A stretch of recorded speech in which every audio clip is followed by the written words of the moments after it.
one of my most requested recipes, sweet pineapple empanadas. So I'm gonna start my dough for making pineapple empanadas by adding 3.5 cups of all-purpose flour. Now I'm gonna add a half a teaspoon of baking powder, half a teaspoon of salt.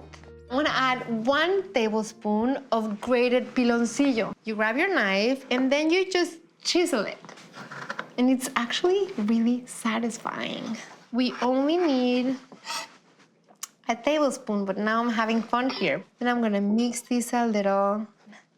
So I'm adding a 1/4 cup of unsalted butter that I already diced and a 1/4 cup of vegetable shortening. And then you're just gonna mix like this, and you're gonna squeeze the butter and vegetable shortening into the flour until you get a little bit of a like coarse meal. What people used to add to the dough was pulque, which is kind of a fermented drink in the style of beer.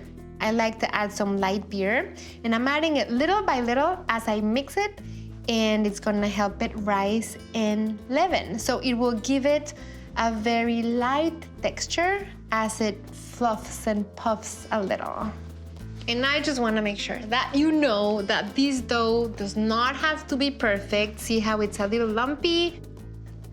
We're gonna wrap it in plastic and put it in the refrigerator anywhere from a half an hour to like 24 hours. Let's get the pineapple filling going.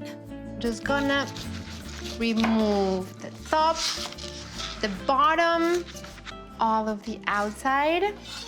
And I also wanna remove all of these little eyes. I'm going to cut it up into small bite-sized pieces, but I'm gonna remove the core. Doesn't have to be perfect. I think that the 2 most popular sweet empanadas are the pineapple and the pumpkin. And the great thing is that if you make enough of a filling for both, you have extra mermelada, marmalade, or jam. So juicy. Okay, so I'm adding a cup of piloncillo, which is like 7 ounces, and I already grated it. And I'm gonna keep it over high heat for like 6 to 7 minutes until the pineapple really starts letting out most of its juices and it starts bubbling. Meanwhile, I'm gonna get my orange and my lime ready because I need to get some really delicious taste from both of them, and I need pectin. So pectin is a substance that is found in the rind, in the core, and many times the seeds of fresh fruit. And pectin kind of helps achieve that deliciously jammy, gelatinous texture that you find in jam or marmalade. We have the sweet, it's the tropical sweet from the pineapple. And then we have the very rustic, kind of barnyardy sweet from the piloncillo. So this is gonna help contrast and add like another dimension. Now I'm gonna remove the pith and the white parts of the orange and the lime because we don't want that much bitterness. And then you go in between the membranes like this. Okay, so now I'm adding all of these in here.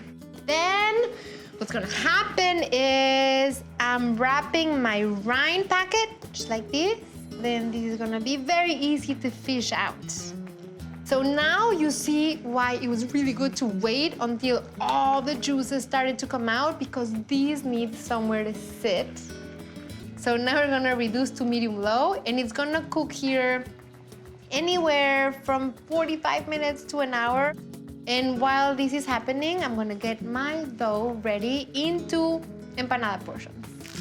I have my dough that's been resting. I'm going to separate it into 18 pieces. And I'm gonna cut this dough into about 3 even pieces. It smells so good. This is not very even, but it doesn't matter. I'm gonna cut each of these 3 pieces into 3, each of the 3 pieces into 2, and then I'm just shaping them into balls. The balls don't have to be perfect, and the dough feels nice. It already feels a little springy. Okay, so now I'm gonna let these rest for about 10 minutes, and let's check to see how the pineapple filling is doing. So as you can see, the pineapple filling is ready. I can remove the rind packet, but I'm going to squeeze any and all syrup that may be in there. Look at the beauty. We have very little syrup that got nice and thick, and we can see the bottom of the pan. It leaves a trail. And I'm adding some flour to my hands and some flour to my rolling pin. And now I'm gonna grab. Oh, this is now so much softer than it was before. It doesn't have to be a perfect circle, but this I learned from the bakers in Mexico. So you roll it a few times and you just rotate. And I do like my empanadas chubby with a lot of filling. So I'm going to add a very generous 1.5 tablespoons, and I'm adding it right in the center, just like this. I mean, just look at this color. It is like pure sunshine. Add a little bit of water with my fingers all around because I want to seal the empanada as I close it, just like this.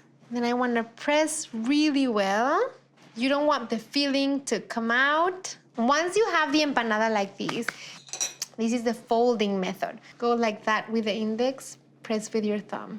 And then we're giving it a beautiful shape, regardless of how you roll the dough. You want to do egg wash all over. And this is going to give it an even more crispier texture with the granular sugar. These are gonna bake in the oven at 350, anywhere from 30 to 35 minutes. Empanadas are super ready. I like to sprinkle a little bit more of the cinnamon sugar on top when they're hot. I'm hoping the taste delivers as much as the smell, because the smell is so delicious. It's really good, sturdy dough, but I bet when I bite, it's gonna be soft in the middle.